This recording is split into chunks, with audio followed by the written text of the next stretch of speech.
कलांजलि में आपका स्वागत है। और अब आपको लिए चलते हैं साहित्य की दुनिया में और मिलवाते हैं महिला साहित्यकार डॉक्टर पद्मजा शर्मा से। जोधपुर की साहित्यकार डॉक्टर पद्मजा शर्मा महिलाओं से जुड़े मामलों को अपनी लेखनी में बखूबी उभारती हैं। कवयित्री पद्मजा शर्मा की रचनाएं हर एक को अपनी ओर आकर्षित करती हैं। इनसे बात की हमारे सहयोगी चांद मोहम्मद ने।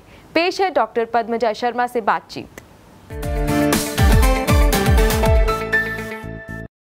नमस्कार, मैं चांद मोहम्मद। आज हमारे साथ में हैं जोधपुर की साहित्यकार डॉक्टर पद्मजा शर्मा। कवयित्री के रूप में अपनी पहचान रखने वाली डॉक्टर पद्मजा शर्मा की अब तक 1.5 दर्जन के करीब किताबें प्रकाशित हो चुकी हैं। इनकी रचनाओं में स्त्री की पीड़ा, स्त्री का संघर्ष और उपेक्षित वर्ग का दर्द नजर आता है। इन्हें हाल ही में घासी लाल वर्मा साहित्य पुरस्कार देने की घोषणा की गई है। आज हम इनसे बात करेंगे इनके लेखन के बारे में, साथ ही साहित्य से जुड़े कुछ खास पहलुओं के बारे में। पद्मजा जी, आपका स्वागत है। जी नमस्ते। नमस्ते। शुरुआत करते हैं आपके लेखन के सफर की शुरुआत। आपकी साहित्यिक यात्रा कब और किस रूप में शुरू हुई?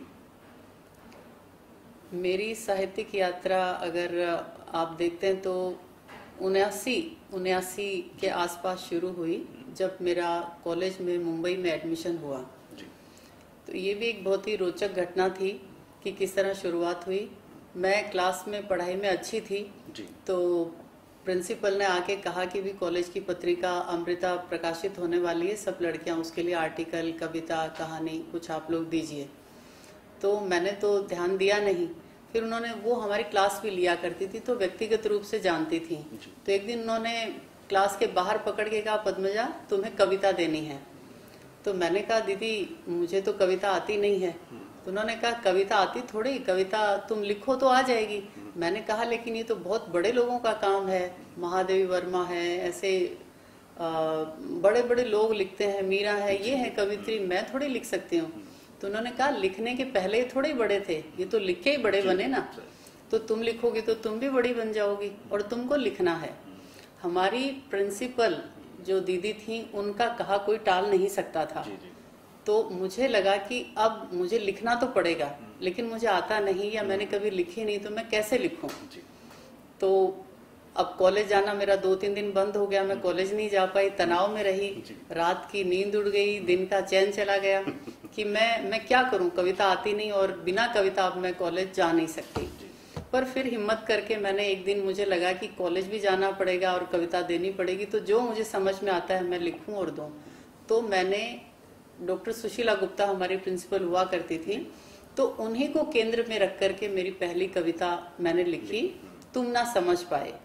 उन्हीं को केंद्र में रखा और वो कविता लिखी और मैंने जो पत्रिका के जो निर्णायक मंडल थे उसमें दे दी और वो छप के आ गई। जब भी आई तो जब वो कविता छप के आई तो सबने मुझे सिर आंखों पे बिठा लिया कि इतनी खूबसूरत कविता लिखी है, तुम इतनी चुप रहती हो और बोलती नहीं हो, क्या इसी का रिजल्ट है कि तुम कविताएं लिखती हो और तुमने कभी बताया नहीं।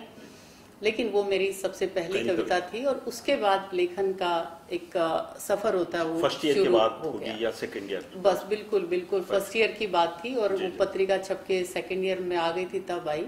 तो 79 के आसपास की ये, मतलब उससे पहले कविता और लेखन के बारे में ना आपने कभी सोचा था, ना घर परिवार में ऐसा माहौल था? देखिए, घर परिवार में लेखन का कोई माहौल मैंने बहुत देखा हो ऐसा नहीं, लेकिन मेरे पिताजी थे पंडित श्रीधर शास्त्री, वो विद्वान थे, तो किताबें घर में रहती थी। फिर एक मेरे भाई थे, बड़े भाई देवेंद्र, तो वो भी कविताएं किया करते थे। तो इतना मुझे थोड़ा सा ही था कि घर में ये माहौल तो है, लेकिन एक लड़की कविता करेगी, एक लड़की कोई उपन्यास पढ़ेगी, तो ये उस समय भी हमारे घर में भी ये ऐसे माना जाता था कि नहीं, लड़कियों को ये नहीं करना चाहिए।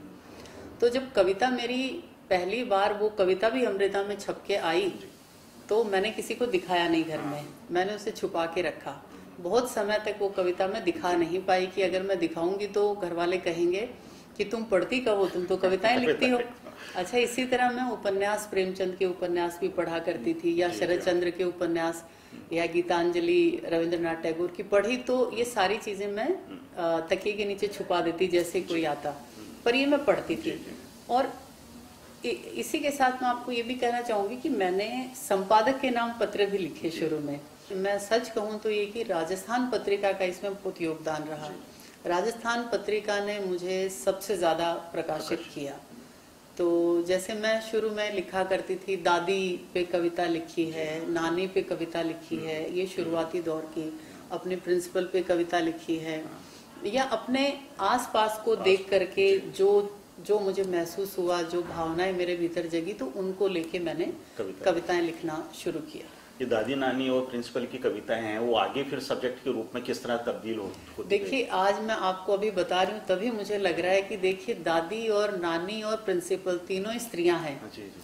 तो मुझे लग रहा है कि मेरे भीतर यही चीज थी शुरू से। जी जी। तो शुरू में मैंने और विषय भी लिए हैं, जैसे कि मजदूरों पे भी लिखी हैं, जैसे बच्चों पे भी लिखी हैं, बाल मनोविज्ञान पे भी लिखी हैं, या बाल मजदूरी पर भी मैंने लिखा है।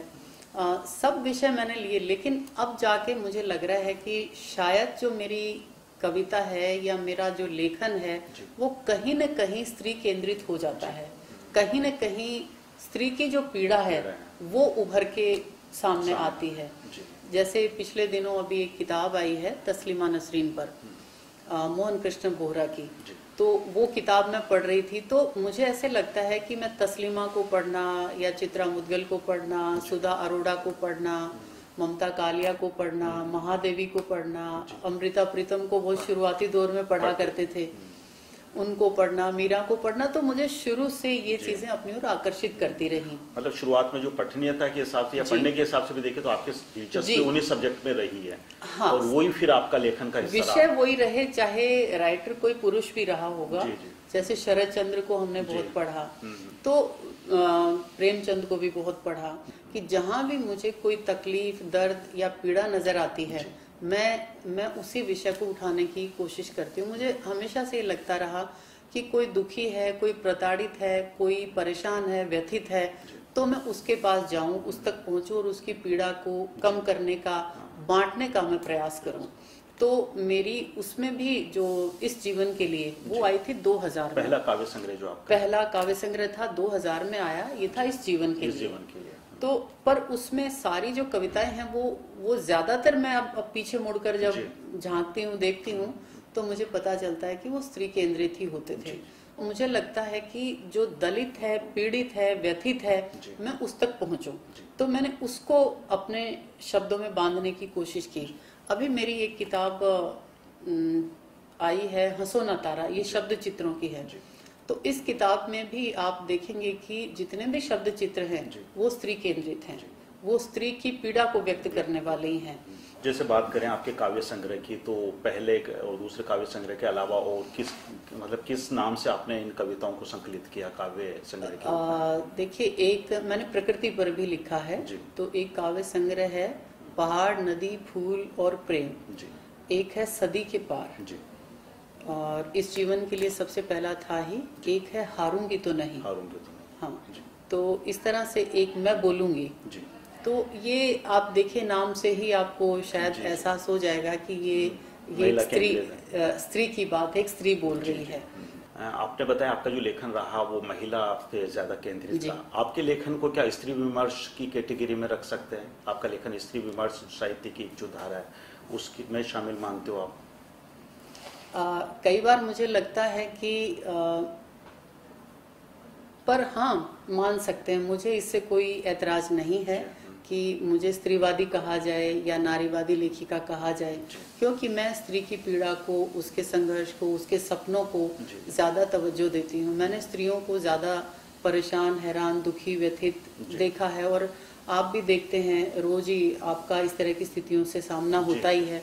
अखबार भरे पड़े रहते हैं, मीडिया में इस तरह की खबरें आती रहती हैं, बलात्कार हुआ, तेजाब डाल दिया गया, प्रेम किया, मार दिया गया।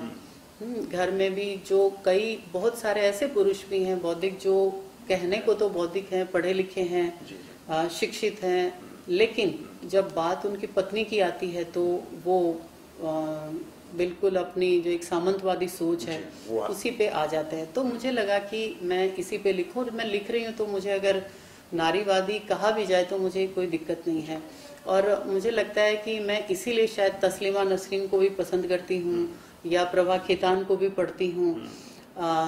वर्जीनिया वुल्फ ने अपना कमरा किताब लिखी उसको भी मैंने पढ़ा, तो मुझे लगता है कि मैं उतनी दूर तक तो मैं नहीं जाना चाहती जितनी दूर तक अन्य नारीवादी जाते हैं। जैसे तस्लीमा कहती है कि विवाह संस्था को लात मार देनी चाहिए, मैं इसके पक्ष में नहीं हूँ। और इसी तरह से ग्लोरिया स्टाइनम है, वो कहती हैं कि स्त्री के जीवन में पुरुष की कोई अहमियत नहीं, जिस तरह एक मछली को साइकिल की क्या जरूरत है वैसे स्त्री को पुरुष की जरूरत नहीं है। लेकिन मैं इन चीजों को नहीं स्वीकार करती। मुझे लगता है कि स्त्री को पुरुष की और पुरुष को स्त्री की जरूरत है, और मैं पुरुष की विरोधी नहीं हूँ। साहित्य में महिलाएं आगे कैसे बढ़े, किस तरह के प्रयास उनको किए जाने चाहिए? मान लीजिए जिन महिलाओं को लिखने का शौक है, वो उनका लिखना सिर्फ शौक या तौर पे या घर तक सीमित रहने के बजाय उनका लेखन और प्रभावी हो, आगे बढ़े, आप क्या सुझाव देना चाहेंगे एक महिला साहित्यकार होने के नाते? मैं ये कह सकती हूँ कि उनको ज्यादा से ज्यादा किताबें पढ़ना चाहिए और किताबों से ज्यादा उन्हें लोगों को पढ़ना चाहिए। और जितने भी जो साहित्यिक आयोजन होते रहते हैं उनमें आना जाना चाहिए, पत्रिकाएं पढ़ना चाहिए। जब तक हम पढ़ेंगे नहीं तब तक हम लिख नहीं सकते अच्छा। तो पढ़ना बहुत जरूरी है। पढ़ने से आपकी जो भाषा वो भी सुधरती है और विषय का आपको पता चलता है। तो जब तक आप पढ़ेंगे नहीं आप लिख नहीं सकते। तो मेरा यही कहना है कि ज्यादा से ज्यादा जो साहित्यकार हैं उनको वो जब भी मौका मिले उनको वो पढ़ें, उनको सुने और साहित्यिक आयोजनों में हिस्सा लें और थोड़ा समय दें। कई बार क्या हम बहुत से मैं ऐसे लोगों को भी जानती हूँ जो कहते हैं नहीं हम तो कविता लिख ली और दोबारा इसको हम देखते भी नहीं है, हम एक बार ही बस लिख दी और हो गई। लेकिन एक बार लिख देने से कोई चीज होती नहीं है, उसको कई बार तो महीनों लग जाते हैं, आप 100 ड्राफ्ट बन जाते हैं उसके। तो किसी भी चीज के लिए आपको अपना सब कुछ देना पड़ता है और आपको मतलब छोड़ना नहीं पड़ता, क्योंकि जब आप किसी भी क्षेत्र में आगे बढ़ते हैं तो आपको दिक्कतें आती हैं। आसानी से कोई रास्ता आपको हासिल नहीं होता। आपका गुलाब का फूल चाहिए तो कांटों से आपको पहले गुजरना ही पड़ेगा। चलते चलते एक कोई कविता जो आप सुनाना चाहेंगे इस मौके पे, आपकी लिखी ऐसी कविता? जी, एक तो मैं अभी किताबों की बात चल रही है तो एक दो पंक्तियां तो मैं यही सुनाऊंगी आपको कि उन्होंने हजारों किताबें पढ़ डाली, वो ज्ञानी कहलाए। उन्होंने हजारों किताबें पढ़ डाली, वो ज्ञानी कहलाए। एक इंसान को पढ़ लेते तो इंसान कहलाते। क्या बात है। एक इंसान को पढ़ लेते तो इंसान कहलाते। एक और अलग कंटेंट की कविता है वो मैं पढ़ूंगी, जिसका शीर्षक है शब्द। कुछ शब्द अपने अर्थ से दूर इतर अर्थ में चले गए हैं। शब्द का अपने अर्थ से छिटक जाना कभी कभी भयभीत करता है मुझे। किसी ने कहा धर्म और लोग धड़ों में बंट गए। किसी ने कहा धर्म और लोग धड़ों में बंट गए। किसी ने कहा आग, कई घर जल गए। किसी ने कहा आग, कई घर जल गए। और किसी ने कहा प्यार तो चाकू चल गए। किसी ने कहा प्यार तो चाकू चल गए। किसी ने मांगा न्याय, हुआ अन्याय। किसी ने मांगा न्याय तो हुआ अन्याय। दोस्तों, शब्दों को उनके सही अर्थ में उपयोग में लाएं। दोस्तों, शब्दों को उनके सही अर्थ में उपयोग में लाएं। इस दुनिया को थोड़ी खूबसूरत तो बनाएं। क्या बात। इस दुनिया को थोड़ी खूबसूरत तो बनाएं।